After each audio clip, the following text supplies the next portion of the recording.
Hi, my name is Marianna Panossi, and I'm the Associate Dean of Global Student Services and the Principal Designated School Official at Minerva. On behalf of Global Student Services, I welcome the class of M29. The purpose of this video is to provide you with some important tips during your visa interview to ensure that you're able to secure your F1 visa in order for you to arrive to San Francisco in the fall. I think it's important to talk about what exactly is an F1 visa and what is the impetus behind this category. The F1 visa category was established under the Immigration and Nationality Act in 1952, also known as the McCarran-Walter Act. The F1 visa was intended to, one, promote international educational exchange, two, to attract global talent to U.S. institutions, and lastly, allows students to experience U.S. culture and education without seeking long-term immigration. And these elements of the visa category are really important to know because these are the same elements that the visa officers will use to determine whether a non-immigrant applicant, you, will qualify for an F1 visa. So let's talk about the interview process. Once you complete the DS-160, the required application for a visa, you will be able to schedule an appointment at the U.S. Embassy or consulate in your home country. I do recommend that you schedule your visa appointment in your home country, as scheduling it in a secondary country can prompt what's called administrative processing, which is an additional layer of vetting that may delay your application. So let's talk about what to expect during the interview. On average, your interview may take anywhere between 3 to 5 minutes maximum. It's okay if the officer doesn't look at you. And you have to realize that the burden of proof is on you as the non-immigrant. 4 important aspects to remember during your interview process is 1, always be honest, be authentic. Your story is going to be your story that you will be able to articulate, and you don't have to have a good memory to memorize it. It is going to be your authentic story. Be confident in your answers and be prepared. Those are 4 key elements to a successful interview at the U.S. Embassy and a consulate. Let's talk about what exactly is the visa officer trying to establish.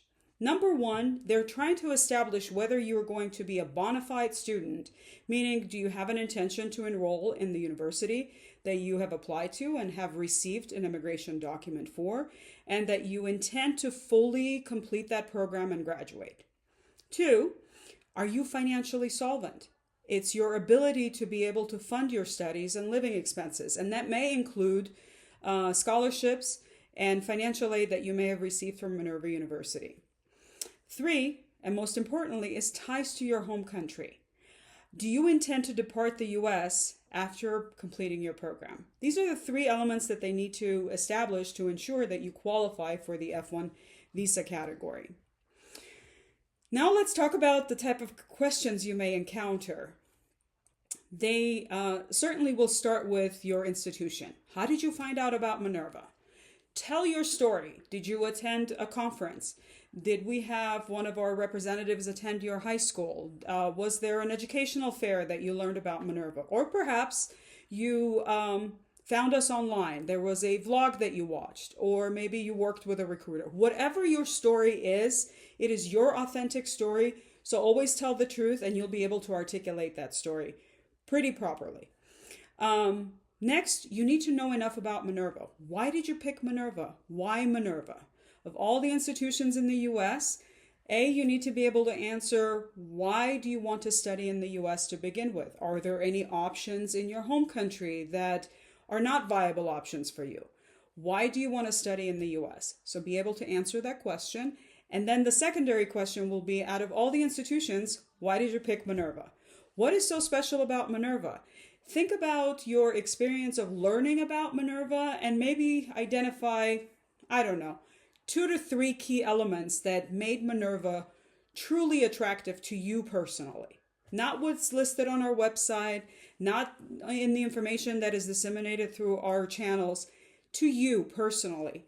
what makes Minerva unique, because that's your story and that's your authentic story that you'll be able to communicate to the visa officer.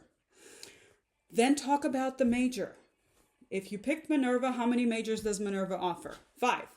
So most of our students don't declare their major until they complete their first academic semester. So talk about what your desires are. Maybe connect them to your interests during your high school. Were you interested in math? Were you interested in sciences? If you were a science whiz and you attended Olympiads and you won these, physics competitions, etc., maybe, or, biology or chemistry, maybe your interests are in natural sciences. So talk about that. Talk about job prospects that may potentially be available to you in your home country. Remember to be able to tie it together.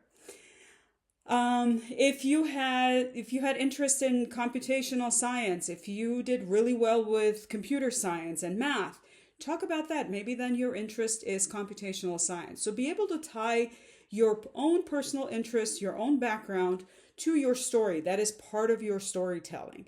And remember to keep your answer short. Only answer questions that you're asked. Don't volunteer any information that is irrelevant. Don't interrupt the officer.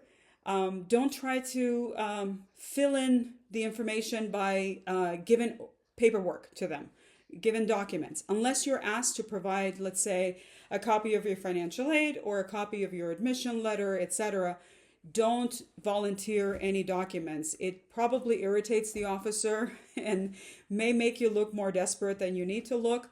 So just pay attention, listen carefully, only answer the questions that you're asked, and you will be successful. Know enough about Minerva, as I mentioned before. Are we a for-profit or non-profit? We're certainly a non-profit institution. Where are we located? Why did you pick San Francisco? Be able to tell your story. This is extremely important, and that is going to be your key to your successful interview process with the visa officer, to be able to authentically tell your story. And most of all, when talking about Minerva, remember, we're not an online program. We have integral portions of our curriculum that are required to be completed in person, which is why we require residential presence for our students. And this is why you're eligible to receive an F1 visa. When you're talking about, let's say, global rotations, right? So global rotation is a coined term for Minerva University. Most other people refer to these, what we call global rotations, as study abroad programs. So you can, if you're asked, you can talk about Minerva offering study abroad opportunities. And that's, you're attempting to use the lingo that they are used to hearing versus using a very coined term that we use at Minerva of global rotations. If you're not asked about global rotations, don't talk about global rotations. If you have siblings at home, talk about how much you would miss them if you left your home country, and talk about your family obligations. Many of you come from collective cultures where there is a inherent cultural obligation to return home after your studies, let's say to take care of your parents or you take care of other family members. Be able to incorporate your story in your answers, because remember, the burden of proof is on you. Don't forget to attend our classes that we will offer starting tomorrow, Friday, May 16th, until the end of June, where we will talk about Minerva model and help you synthesize the information to the visa officers moving forward. And then later on, we will introduce more videos on how to navigate your arrival to the US, hopefully after securing your visa, and additional information that will be relevant. Thank you for watching this video, and we look forward to welcoming you in San Francisco.